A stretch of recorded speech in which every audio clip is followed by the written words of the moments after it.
여러분 안녕하십니까?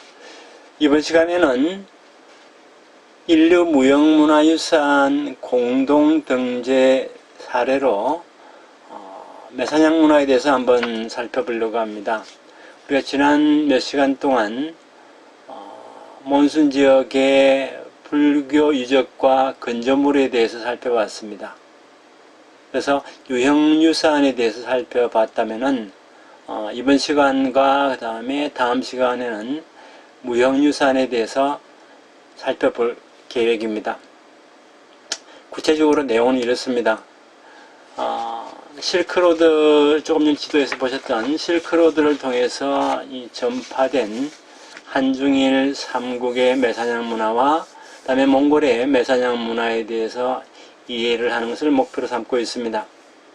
그래서 매사냥이 어떻게 역사적으로 전개가 됐는지, 그 다음에 지리적 분포가 어떻게 되어 있고, 그 다음에 각국 간의 어떤 교류가 어떻게 이루어졌는지, 그러한 부분들을 살펴보고요. 그 다음에 매사냥의 관광화에 따른 이 유산이 된 이후에 관광화로 인해서 어떻게 변하고 있는지를 몽골의 사례를 통해서 한번 살펴보도록 하겠습니다.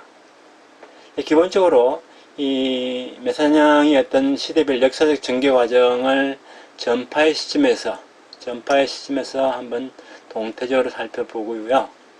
다음에 이때 실크로드에 초점을 맞추겠다 하는 것과, 그 다음에 한중일 삼국과 그 다음에 몽골의 매사냥 문화가 어떻게 인터랙션 하면서 그 결과 한국의 매사냥 문화가 어떻게 자리매김되었는지를 이해하고자 하는 겁니다. 그래서 한국의 사례 같은 경우에는 시기를 고대부터 근대 전까지로 한정을 하고요. 구체적으로 문헌 자료라든지 아니면 사진 이미지 자료, 동영상 자료를 토대로 한번 살펴보도록 하겠습니다. 다음에 이 유산 등재 이후에 몽골의 매사냥의 경우 어떻게 변화되고 있는지를 구체적으로 한번 살펴보도록 하겠습니다.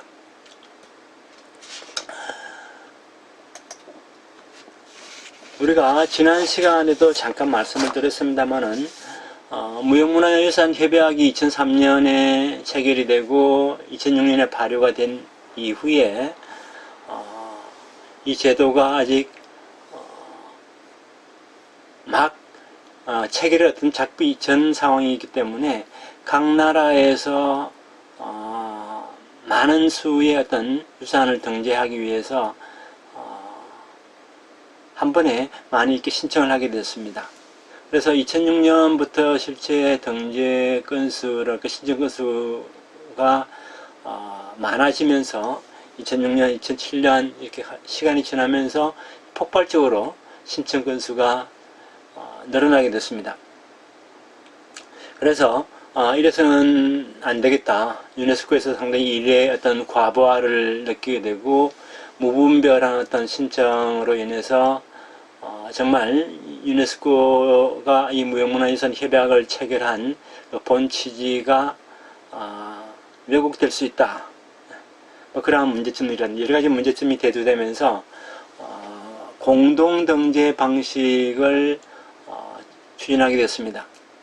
그래서 같은 어떤 문화적인 요소를 가지고 있는 나라마다 묶어서, 그것이 뭐 두 나라가 될 수도 있고 뭐 5나라가 될 수도 있고 10나라가 될 수도 있습니다만은 그런 공동등재 형태로 유도를 하는 그런 방식을 취하게 됩니다.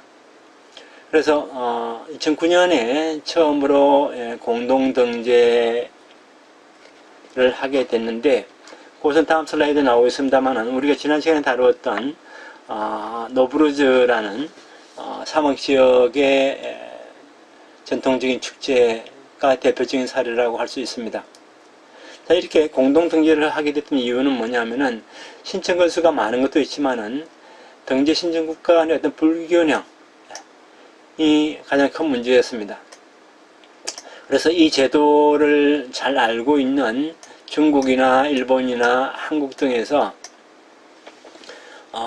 압도적으로 많은 양의 많은 수의 무형문화유산을 신청하게 됩니다. 그래서 중국이 가장 많고 그 다음에 일본, 한국 이러한 순으로 자, 그 이외에 아시아 각국이라든지 아니면 아프리카라든지 그러한 나라에서는 이 무형문화유산 등재를 하기 위한 어떤 제도적 장치가 마련되지 않았던 점도 있습니다만은 이 제도를 잘 모르는 상황이었기 때문에 신청을 많이 하지 못한 그런 문제가 발생하게 됩니다. 그래서 어떤 신청국 간의 어떤 불균형을 해소하기 위해서 공동 등재를 했다는 거. 그 다음에 또 하나는 뭐냐면은 목록 간의 불균형입니다. 그래서 대표 목록, 그 다음에 긴급 보호 목록, 모범 사례가 있는데 이 제도의 취지는 이러한 것들의 어떤 균형을 유지하고자 했는데 실제 등재 신청을 받아보니까 각국을 대표하는 각국을 자랑할 수 있는 각국의 문화유산을 자랑할 수 있는 그러한 대표 목록에 상당히 치우치는 그러한 경향을 보였습니다. 그래서 그러다 보니까 신청 건수가 폭발적으로 증가하게 됩니다. 그래서 이러한 문제를 해결하기 위해서 2010년부터는 이 국가별 신청 건수에 제한을 두게 됩니다. 그래서 그 전에는 특별히 제한을 두지 않고 받았습니다만은 역시 자문교구인 이코머스라든지 그런 기관에서 이 수많은 등재 신청 건수를 다 조사할 수도 없을 뿐만 아니라 유네스코 본부에서도 일을 처리하는데 상당히 애로가 많았습니다. 그래서 신청 건수를 제한하게 됐고요. 그 다음에 2011년도 그래도 잘 안 돼가지고 2011년도에는 신청을 제한하면서도 어떤 기준에 의거해서 좀 더 집중적으로 이걸 이제 등재할 것인가를 정하는데 그 기준이 크게 세 가지였습니다. 먼저 공동 등재로 신청한 것에 우선순위를 두게 되었고요. 그 다음에 협약 목록과 모범 사례 및 국제 원조 건수가 없는 국가의 신청권. 예. 즉 협약에 아직 가입하지 않은 협약을 체결하지 않은 그러한 나라들이 이제 두 번째가 되겠고요.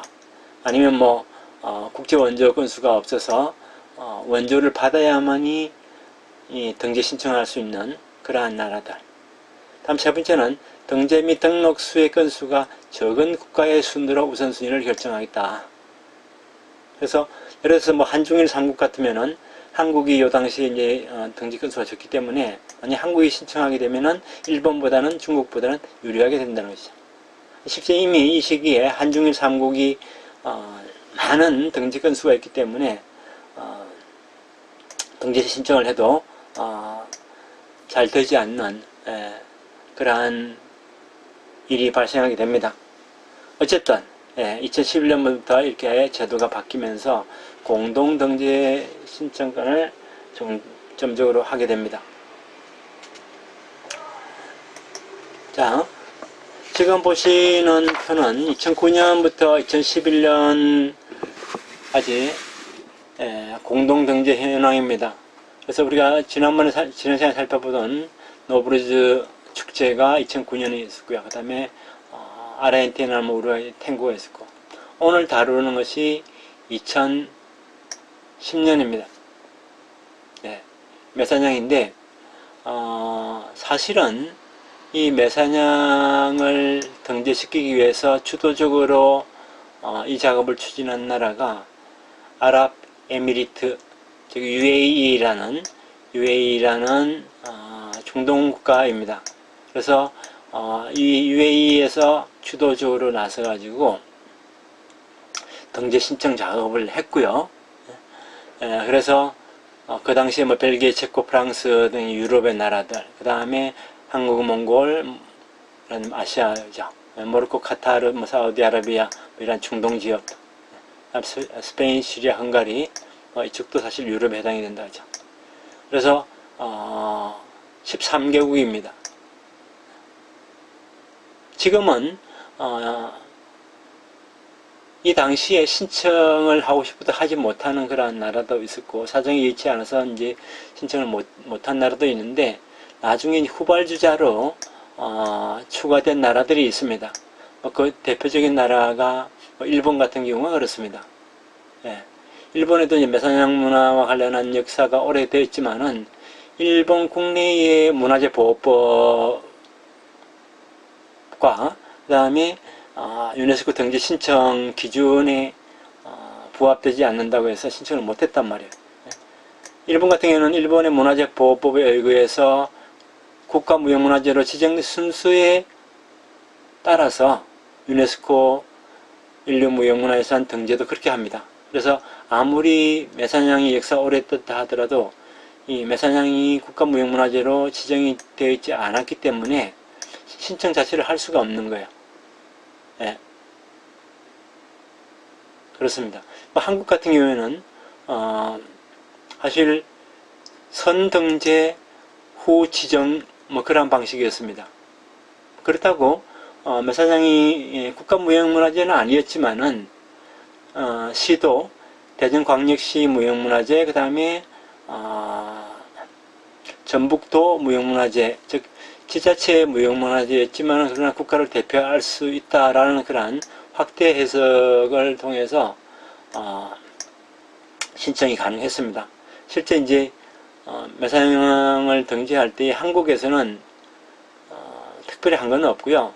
이 두 시도에 있는 메사냥 보존회에서 우리가 등재 신청하는데 동의를 하겠다. 동의서 쓰고 그 다음에 필요한 자료 이렇게 아랍에미리트에게 넘겨주는 그러한 겁니다. 그래서 지금 이 신청할 때에 이 당시만 하더라도 13개국인데 여러분 조금 이상하지 않습니까? 13개국의 이 메사냥 문화 분명히 공통점도 있겠지만은 어떤 보편성도 띄고 있겠지만은 각 나라마다 아니면 지역마다 어떤 특수성도 띄고 있을 거란 말이에요. 그죠? 예. 그런데 어떻게 이걸 공통분모를 보편성을 뭘로인지 삼았는지 그러한 부분이 상당히 궁금해집니다. 어쨌든 이제 이로 인해서 생기는 문제가 뭐냐면은 종종 지리적 위치와 관계없이 어떤 형태나 의미의 유사성을 가진 무형문화유산인 소위 공동유산은 공동체의 정체성의 어떤 중요한 한 부분으로서 등재 과정에서 갈등의 소지가 있습니다. 특히 지금 메사냥에서는 특별하게 지금 이렇게 문제가 제기되고 그러지 않습니다만은 제가 한국 같은 경우는 중국과의 어떤 관계 속에서 2006년에 강릉단오제가 인류무형문화유산 등재되었을 때 중국에서 발칵 뒤집혔단 말이에요. 단오라함에 하게 되면은 중국이 원조인데 왜 니네가 단오를 등재를 시켰느냐. 그래서 중국에서는 중국 조선족들이 전승해온 농악이라든지 아니면 씨름이라든지 그런 것들을 갖다가 전부 중국의 무형문화유산으로 등재를 하게 됩니다. 그래서 이 얘기는 지금 뭐냐면은 공동체의 정체성과 밀접하게 관련되기 때문에 이 공동 등재를 했을 경우에 여러 가지 문제가 발생할 수 있다. 이러한 문제점과 관련해서 다음 시간에도 좀 더 구체적으로 언급을 하도록 하겠습니다. 어쨌든 이 메사냥에 대해서 한번 잠깐 살펴보도록 하겠습니다. 목표 논목에 간단하게 넘어가죠. 삼국시대에 메사냥 기록이 등장을 한다는 거, 그 다음에 신라 발해 삼국 간의 어떤 메사냥 문화가 어떻게 교류를 이루고 있었는지 중국, 한국, 일본 이런 식으로 제가 표를 작성을 한 거고요. 자, 그 다음에 넘어가서 자, 우리 한반도 같은 경우에 삼국시대의 이 메사냥 기록을 보게 되면은 121년에 숙신의 사신이 고려에 와서 고려 태조왕에게 힘매에 힘말을 바쳤다라는 그런 기록이 있습니다. 다음에 백제의 아신왕 같은 경우에는 기마 매사냥, 말을 타고서 매사냥하는 것을 좋아했다. 다음에 백제에서 신라에다 흰매를 보냈다. 이러한 기록도 있고요. 그래서 신라의 왕이 직접 매사냥을 했고 귀족과 서민이 왕에게 흰매를 바쳤다. 여기도 흰매 나온다. 그렇죠? 네. 그래서 흰매라든지 아니면 흰말, 이건 아주 성스러운 겁니다. 나중에 다시 한번 말씀을 드리겠습니다만 동서고금을 막론하고 절대적인 권력자는 항상 흰 색깔을 띠는 어떤 동물을 상당히 좋아합니다. 우리가 흰말, 백마, 백마, 다음에 흰미 같은 백엉 이렇게 할 수도 있겠죠. 그래서 그것은 절대자의 어떤 권위를 상징하는 것이기 때문에 이러한 것을 바쳤다는 기록에서 흰매는 상당히 중요합니다. 자, 그 다음에 또 하나 이제 중요한 것은 뭐냐면은 백제왕족 주군이 매사냥 기술을 일본의 인덕천황한테 전했다는 그러한 기록이 일본 서기에 나옵니다. 일본 서기에 나오고요. 그 다음에 이제 삼국시대는 이 매사냥이 상당히 유행을 해서 여러 가지 폐단이 많이 발생을 하는 거예요. 그래서 이 흰매를 잡기 위해서 그 밑에 있는 백성들은 농사일도 그만두고 농사일도 못하고 매를 잡아서 바쳐야 했단 말이죠. 그러다 보니까 농사일도 못하고 일은 또 매는 매대로 잡아야 되고 그렇다고 특별하게 보상이 있는 것도 아니고 여러 가지 폐단이 많아서 이제 금지를 하게 됩니다. 다음 슬라이드 넘어가 보겠습니다. 지금 여기 보시는 것은 고구려 고분벽화에 등장하는 매사냥의 모습입니다. 안악일업은인데 4세기에 그려진 그림입니다. 지금 말을 타고서 매사냥을 하고 있고 지금 여기 매사냥을 하고 있는 장면입니다. 다음에 오른쪽에는 장천일업원에 있는 5세기의 벽화입니다. 여기에는 말을 탄 것이 아니라 사람이 걸어가면서 팔뚝에다 이렇게 매를 얹어서 날려가지고 이제 꽁을 잡는 그러한 장면입니다. 다음에 아래 사진은 5세기 중엽의 삼실총이 있는데 이것은 상당히 재밌는 그림입니다만은 지금 말을 타고 있는 사람이 오른팔이 아니라 왼팔에다가 매를 올려놨고 꽁이 지금 여기 도망가고 있습니다. 그죠? 지금이라도 이 매를 날릴 것 같은데 요 지금 동글뱅이로 제가 쳐놓은 동그라미를 쳐놓은 이 부분에 여기 뭐냐면은 말토시입니다. 매사냥할 때 쓰는 토시입니다. 토시. 그래서 이 당시에 이 4세기 5세기 무렵에 벽화를 통해서 우리가 뭘 알 수가 있느냐면은 사냥 방법에 대해서 우리가 알 수 있다는, 크게 이제 도보 사냥, 걸어가면서 이렇게 말을 타지 않고 하는 사냥이 있고, 그 다음에 말을 타고 하는 매사냥이 있다. 그 다음에 이 도구, 이러한 토시를 사용을 하느냐, 그 다음에 매사냥할 때 복장, 이러한 것들이 다양하게 나타납니다. 지금 세 가지 제가 샘플을 들고 왔습니다만은 이 밖에도 다양한 지역의 고분에서 비슷한 시기에 그려진 매사냥 그림이 다수 발견되었습니다. 자, 그러면 그 다음에 넘어가서요. 신라 발해 당 삼국간의 매사냥 교류입니다. 신라 성도왕 때 되게 되면은 당나라에다가 여러 가지 무늬를 새긴 매방울을 다섯 번 했다. 역시 우리 지난 시간에 불교 유적 관련해서 당나라 때 중국의 막고구를 소개했습니다만 그때도 당나라 때 가장 막고굴의 어떤 불교 유적 벽화가 유행을 했다고 말씀을 드렸습니다. 이때 역시 신라와도 당나라가 많은 교류가 있었던 것 같습니다. 그 다음에 경문왕 때는 당에다가 이렇게 보낸 매 관련 선물이 무려 16종류나 된다고 합니다. 그래서 매를 새겨 물린 방울 200개를 보냈다는 기록, 그 다음에 새매를 새겨서 물린 방울 또 200개를 보냈다. 매방울이라고 그럽니다. 그 외에도 매 잡으면은 아롱진 붉은 가죽백상이라든지, 새매 잡으면은 아롱진 붉은 가죽백상, 그건 좀 반복된 것 같습니다.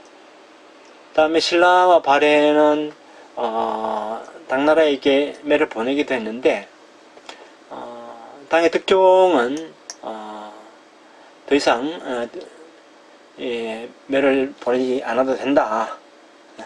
네. 왜 그러냐면은 이렇게 많은 선물을 보내기 위해서는 그만큼 백성들의 고충이 따르게 마련입니다. 그래서 그러한 폐해가 있기 때문에 보내지 않아도 된다. 이렇게 이야기를 했던 겁니다. 뭐 이러한 기록이 있다는 것 정도 여러분들이 이해를 하시면 좋을 것 같고요. 그 다음에 그래서 이 매사냥이 우리가 이제 한반도의 4, 5세기 기록이 나오고 역사적 기록물들도 더 이전에 이렇게 나오는데 중동 지역에서는 사실 기원전 13세기에 유물에서 매사냥 장면이 확인이 됩니다. 그래서 이 중동 지역에서 이 실크로드를 통해서 우리 한반도로 이 매사냥 문화가 전파되었을 가능성도 충분히 있다. 왜 그러냐 하면은 앞서 백과에서 제가 이제 잠깐 말씀을 드렸습니다만은 이 사냥하는 방법 이 크게 이제 두 가지 있다는 말씀을 드렸고, 기본적으로 이제 우리 한반도에서 하는 사냥하는 방법과 이제 후대에 등장을 하는 사냥하는 방법이 이 중동 지역의 사냥하는 방법과 상당히 닮은 부분이 많다는 겁니다. 어쨌든 한반도의 매사냥 기록은 백제 아신왕 때에 이왕이 절기다는 김암의 매사냥에 대한 기록이 가장 빠릅니다. 그래서 왕이 이 말을 타고서 매사냥을 즐길 정도였다면은 도보 매사냥, 걸어다니면서 하는 매사냥은 그보다 훨씬 전에 귀족이나 아니면 민간에서 전승되었을 가능성이 있습니다. 또 하나는 이 숙신의 사절이 고려 왕에게 바친 흰매가 만약에 그것이 사냥매라면은 한국의 매사냥의 시작은 최소한 한 2세기 초까지 거슬러 올라갈 수 있을 것이다. 예, 그렇게 얘기를 할 수 있을 것 같고요. 그 다음에 삼국시대 왕들이 흰매를 선호했다는 것, 그 다음에 또 이것을 선물로 아니면 진상으로 이렇게 바쳤다고 하는 점은 하나의 문화 교류의 수단으로서 활용을 했다는 것을 이야기하는데, 이것은 뭐 유럽이나 중동도 똑같은 양상을 보입니다. 즉 흰매가 왕권을 강화시키는 하나의 문화 장치였다는 겁니다. 그래서 아무나 흰매를 잡을 수도 없고 아무나 잡았다고 해서 그 흰매를 키우거나 그것으로 사냥을 할 수 없게끔 했던 것입니다. 그래서 이러한 부분도 실크로드를 통해서 전파되지 않았나 그렇게 생각을 하는 겁니다. 또 하나는 뭐냐면은 매와 다양한 상품이 어떤 당과의 평화 유지를 위해서 활용이 되었다라는 정도고요. 그 다음에 세 번째는 고대 한국의 매사냥은 북방의 유목 및 수렵지대에서 삼국시대의 고구려로 전파된 다음에 그것이 다시 백제, 신라로 전파되었을 가능성이 높습니다. 물론 역으로 북방의 유목민들에게 전파되었을 가능성도 전혀 배제할 수는 없습니다. 그런데 그것과 관련한 지금 어떤 고고학적인 자료라든지 아니면 유물 자료가 아직까지 나타나지 않기 때문에 지금까지는 북방 유목민들의 매사냥 문화가 전파된 것으로 그렇게 보고 있습니다. 또 하나는 백제 삼국시대에서는 하나 주목할 것은 백제를 통해서 일본으로 이 매사냥 문화가 전파됐다. 그런 기록이 일본 서기, 일본의 역사서인 서기에도 등장을 한다라는 겁니다. 자, 그 다음에 조금 이제 시대를 고려 시대로 한번 가보도록 하겠습니다. 고려는 약 1세기 동안 100년 동안 몽골, 그 당시 원나라의 지배하에 놓이면서 이 원나라의 문화 영향을 많이 받게 됩니다. 그래서 영향을 받게 되는데 그 이전에 1227년 의사대가 관리들이 매사냥에 빠져서 공무를 소홀히 하고 일반 백성들이 매사냥과 관련한 쟁송을 자주 일으킨다는 이유로 비둘기와 매기라는 것을 금지하게 됩니다. 물론 뭐 이 고려시대 이전부터 삼국시대부터 이제 매사냥이 유행을 해왔기 때문에 그 전성의 연장선에서 이러한 문화가 있었기 때문에 아마 금지를 하지 않았나 그렇게 생각을 합니다. 근데 이제 몽골의 지배를 받으면서 받기 이전에 몽골에서 48명이 와서 이제 고구려의 매를 이제 요구를 하게 됩니다. 그래서 이후에 이 몽골의 사냥매를 보냈다는 기록이 이제 다수 등장을 하는데 이건 이제 우리가 이렇게 볼 수가 있습니다. 이 고려의 매가 우리 한반도의 매가 몽골 지역의 매와 비교했을 때 크기도 작고 상당히 날렵하고 그래서 상당히 원나라에서 이 한반도의 매를 좋아했다라고 생각을 할 수가 있는 것이고요. 또 그만큼 이 매사냥 문화 아니면 매를 사육하고 기르는 그런 문화가 발달되었기 때문에 그러한 부분을 또 이렇게 수용하려고 하는 의도에서 요구를 했던 것으로 보입니다. 그래서 충렬왕 때는 이 원에다가 매를 보내고 매사냥을 위한 관청인 응방까지 설치를 하게 됩니다. 그래서 원나라에서 고려를 응방 관리를 이제 파견을 해서 이 응방을 이제 관리하도록 하게 되는데 이것은 뭘 의미하냐면은 고려에서 원에 보낼 매 잡는 일을 독려하는 한편 응방의 운영에 관여하려 했던 원의 의도에서 사실 비롯된 그러한 조치였습니다. 그러면서 이 응방이라는 관청이 나중에는 응방도감으로 확대 개편되게 됩니다. 그만큼 이 시기에 이 매사냥 문화가 활발했다는 것을 알 수가 있습니다. 그래서 이 충렬왕 때에 사냥매를 보낸 횟수가 무려 30차례나 됩니다.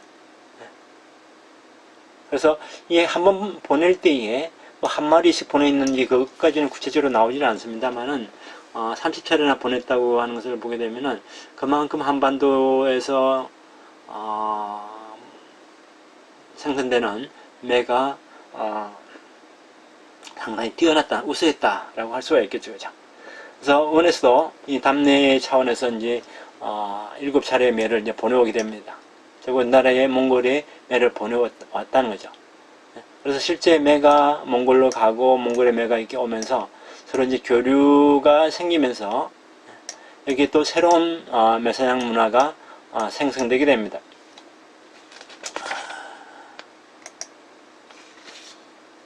그래서 고려시대에는 또 하나 재밌는 것이 뭐냐면은 매 전문서적인 응골방이라는 책이 이제 출간이 됩니다. 그래서 이것은 이제 장기간에 이제 응방이 설치되고 운영이 되면서 매사냥에 대한 어떤 사회적 관심이 높아졌다는 것을 의미를 하겠죠, 그죠? 그래서 매의 어떤 종류라든지 뭐 사육이라든지 아니면 관리 방법 뭐 그러한 것을 체계적으로 논의한 책이 필요하다 해서 이 응골방이라는 책을 출간하게 됩니다.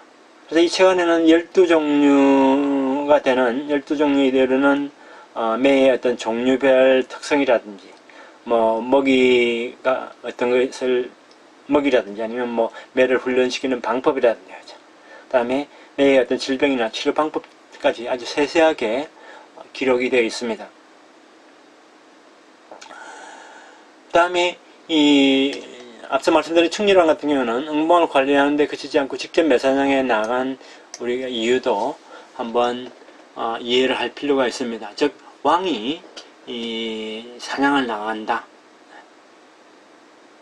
예. 그것은 어떻게 보면 왕권을 강화시키는 그러한 장치로 이해를 할 수도 있습니다. 충수왕 같은 경우에는 매사냥에 깊이 빠졌던 인물입니다. 예. 그래서 사냥터에서 최고의 사냥매인 해천과 해천과 말이 죽는 사고가 일어나자 붕괴해서 그 지역 수왕신자에 불을 지를 정도로 화를 냈다, 그런 얘기도 있고요. 그 다음에 우왕 같은 경우에는 팔에다가 매를 얹은 채 신하들과 나란히 말을 달리며 사냥을 나갔다, 그런 얘기도 있고요. 그래서 이러한 부분은 사실 몽골과 관련되어 있다는 것을 얘기합니다. 또 더 중요한 것은 뭐냐면 지금 현대 21세기를 사는 21세기의 매사냥 문화를 전승하는 우리 한국에서 매의 명칭을 우리가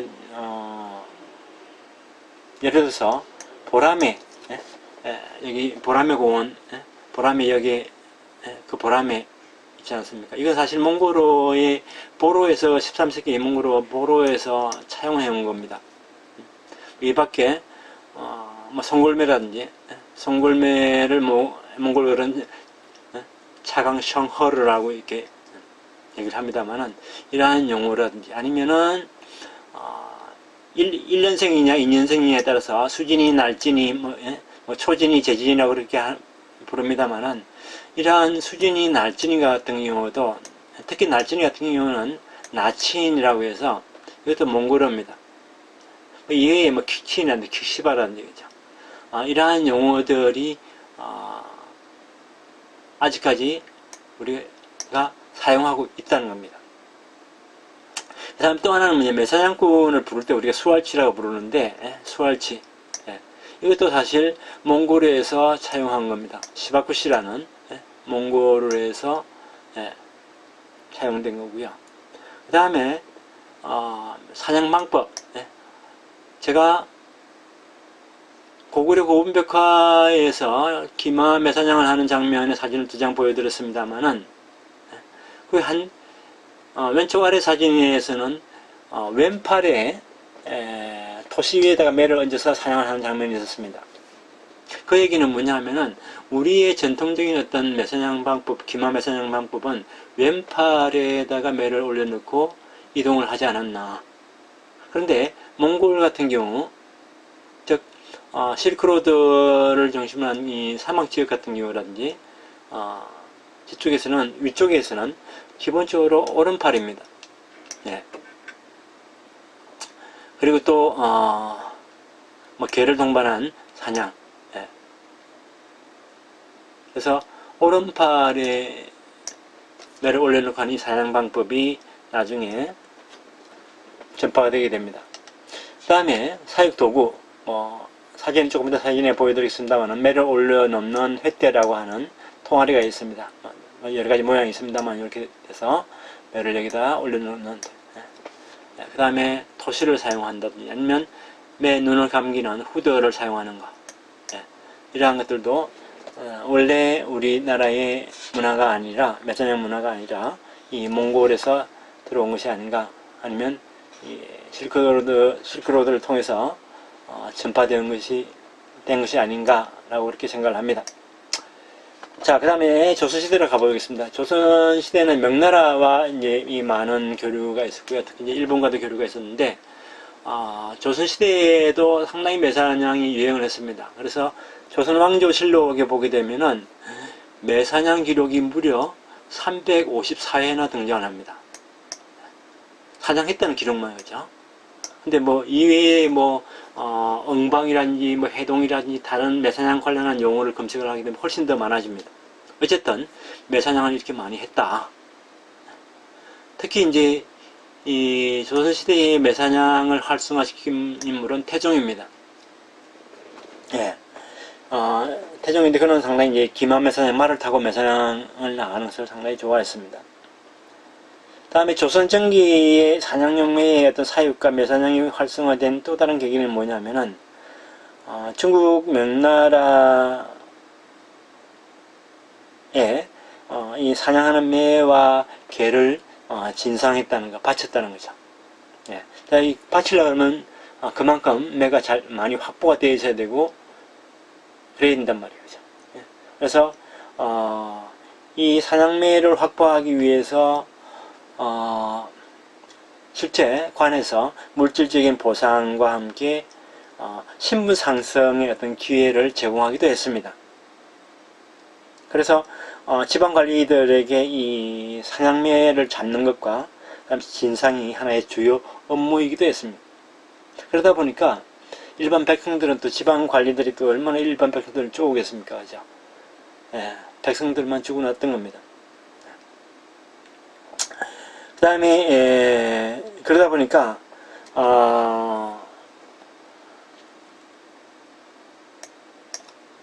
사냥용매의 진상은 15세기 후반이 되면 이제 중단이 됩니다. 그런데 또 한 번 이 매사냥에 불을 붙인 인물이 누구냐면 연산군이에요. 예. 연산군은 워낙 이렇게 노는 것을 좋아하셔가지고 매사냥할 때 무려 경우에 따라서 3만 명을 대동해서 매사냥을 나갔다. 뭐 그러한 기록까지 있습니다. 그래서 하나의 국제사업으로서 이 엉방을 확대하고 이 매사냥 문화를 활성화시키다 보니까 여러 가지 많은 피해를 낳게 되는 거예요. 그래서 민폐는 오로지 백성들이 민폐를 입게 됩니다. 뭐 그러한 시기가 있고요.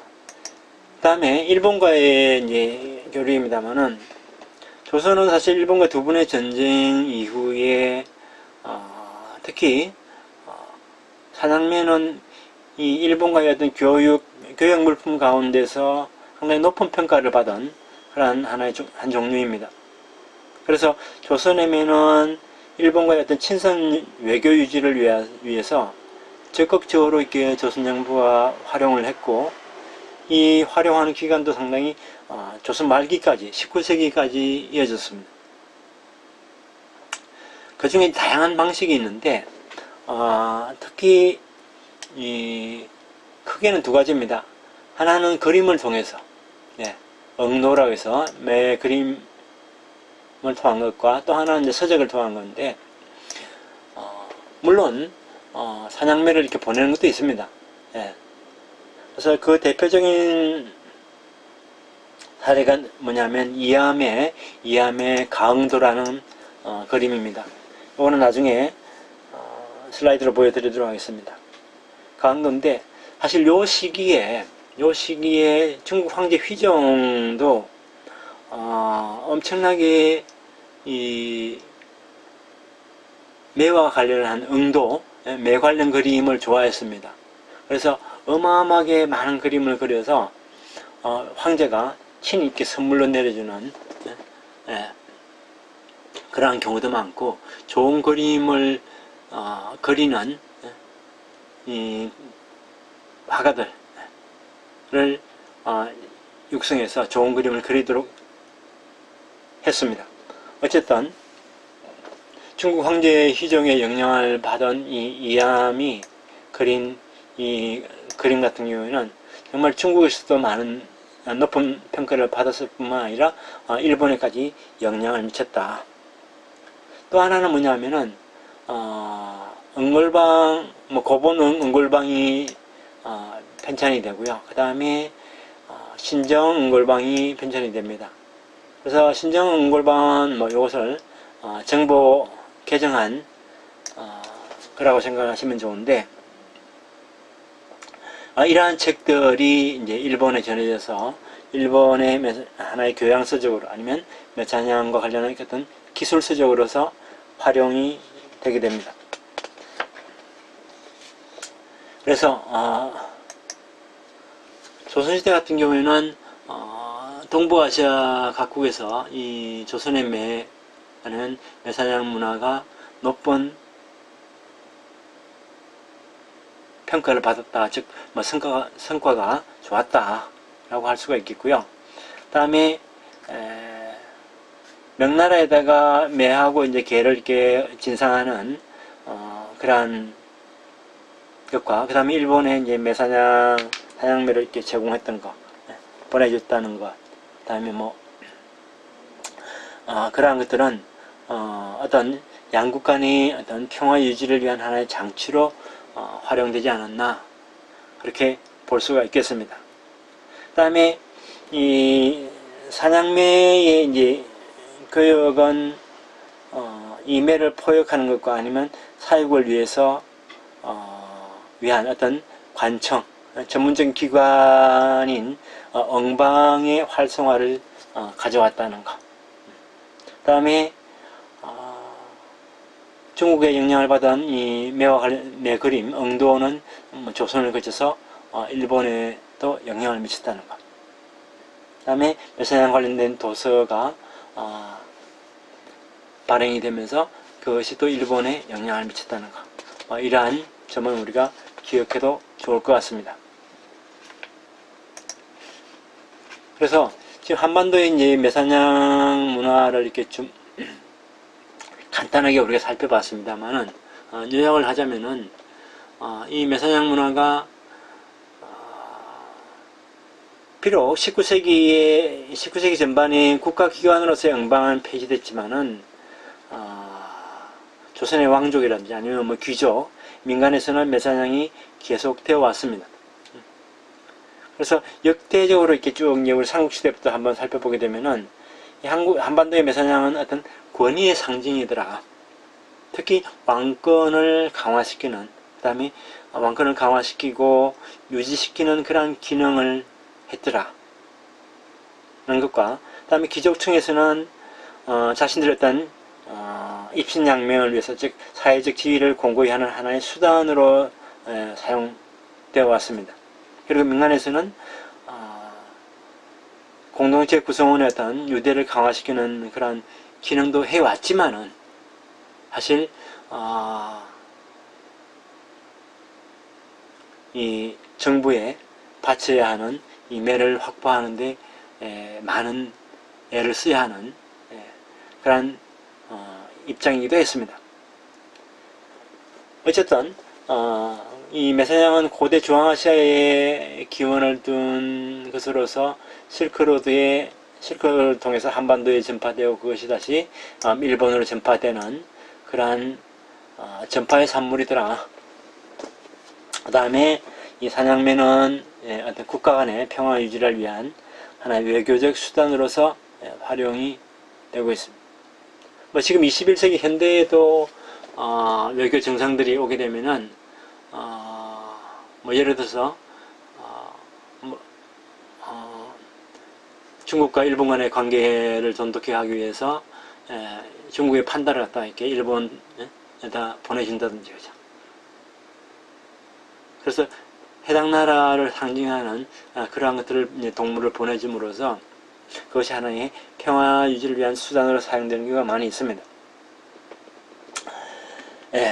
그 과정에서 이제 한국의 매사냥, 특히 몽골의 이제 매사냥 문화의 영향을 받기도 했고 또 영향을 주기도 했습니다. 그래서 뭐 그런 것들이 매의 이름이라든지 아니면 사냥꾼의 명칭이라든지 아니면 뭐 매를 훈련시키고 사육하는 그 방법에 있어서도 그러한 용어들이 21세기인 오늘날에도 남아 있다는 거, 그 정도는 이해를 해주시고요. 그 다음에 이러한 한국의 매사냥은 일방적으로 외국의 어떤 매사냥 문화의 어떤 영향을 받은 것은 아닙니다. 한국의 어떤 매사냥이 오랜 전통으로 이어져 왔고 또 매를 생산하는 하나의 어떤 명산지이기도 했습니다. 그래서 한국의 사냥매는 중국이나 일본, 몽골 등 동아시아에 영향을 많이 미쳤습니다. 따라서 우리가 실크로드를 통해서 전파된 한국의 매사냥 문화는 일방통행인 게 아니라 어떻게 보면 쌍방통행일 수도 있습니다. 이라고 이야기할 수도 있습니다. 다양한 국가와의 어떤 상호관계 속에서 서로 영향을 주고받으면서 문화 교류를 해왔고 그 결과에 독자적인 형태로 지금도 전승되고 있다라고 이야기를 할 수가 있겠습니다. 자, 지금부터 몇 장의 사진을 한번 보도록 하겠습니다. 지금 보시는 것은 이암의 강도입니다. 네. 아주, 이 그림이 너무 좋아서 중국 황제도 좋아했고, 일본 황실에서도 상당히 좋아했습니다. 다음에 오른쪽 그림은, 김덕신의 엉도이고요. 그 다음에 지금 그림은 김홍도의 기인 억렵입니다. 예. 여기서 보시면은 이미 이 시기에 18세기 말입니다만은 말을 타고 가는 사람이 오른팔에다가 지금 매를 올려놓고 지금 가고 있다는 겁니다. 이것은 무슨 얘기냐면 이미 원나라의 영향을 받아서 이 오른팔에 올려놓고 말을 고삐를 왼손을 잡는 이러한 문화가 정착되었다는 것을 보여줍니다. 그 다음에 김익주의 응수도 같은 경우도 있습니다만은 이건 조선 후기입니다. 여기는 좀 특징적인 게 뭐냐면은 개를 데리고서 이렇게 매사냥을 나갔다는 거. 그 다음에 이 오른팔 위에 올려놓는다는 거. 저 걸어다니면서 매사냥을 할 때도 오른팔이었다는 거. 이것은 이제 김의겸의 그림입니다. 여기도 보시면은 매 주인이 오른팔에다가 올려놓고 매를 다루고 있는 장면이고요. 그 다음에 조선시대 서립도에 보게 되면은 여기에는 개를 데리고서 매사냥을 나갔다는 거. 보통 한 팀이 하나, 둘, 셋, 넷, 한 네다섯 명 정도 되고요. 지금 매가 꽁을 지금 쫓고 있습니다. 그죠? 자, 김중건의 응수, 매사냥을 나가는 그런 모습을 그린 겁니다. 보통 매몰이꾼이 있고 매꾼이 있고 그죠? 이렇게 네다섯 명이 개를 데리고서 이렇게 사냥을 나갑니다. 여기도 기본적으로 오른손에 매를 올려놓는다는 거. 뭐 근대에 와서도 보게 되면 오른손입니다. 자, 현대입니다. 전북 진안에 계시는 박용순 기예능 보유자입니다. 여기도 보시면은 오른팔에다가 이렇게 매를 올려놨고요. 그 전에 이 박용순 응사의 사부 되시는 분인데 여기는 오른손 사모님하고 같이 계시죠. 자, 제가 조금 전에 이 매 통아리 횟대라고 하는 이 매를 올려놓는 겁니다. 현대 사용하는 매를 올려놓는 거. 다음에 이암의 그 엉도에서도 나왔습니다만 이런 횟대 올리는 문화. 이것은 사실 우리나라의 문화가 아니고요. 중앙아시아를 통해서 중앙아시아의 실크로드를 통해서 전파된 저는 몽골의 문화, 중동 지역에서도 이렇게 이러한 횟대를 올려놓고 사용하는 경우도 있습니다. 근데 이제 한국의 독특한 문화라고 할 수 있는 것이 뭐냐면은 매방울입니다. 매방울. 시침이라고 하는데, 그래서 시침이 이제 하나의 인식표인데 여기다가 주소와 이름을 적어놔서 이 매를 잃어버려도 나중에 이제 이 방울 소리, 여기 이름표를, 인식표를 보고서 이게 어느 지역에 누구시 매라는 금방 알 수가 있습니다. 그래서 이 매가 너무 마음에 들면은 요 시치미를 살짝 몰래 떼가지고 이제 자기 매라고 하는 우기는 사람이 있는데 여기서 우리가 시치미 뗀다라는 말이 유래되었다고 합니다. 근데 이 후드는 사실 원래 우리나라의 문화가 아니었습니다. 이것도 몽골 지역 원나라의 매사냥 문화가 전파된 이후에 사용하는 것으로 파악이 됐습니다.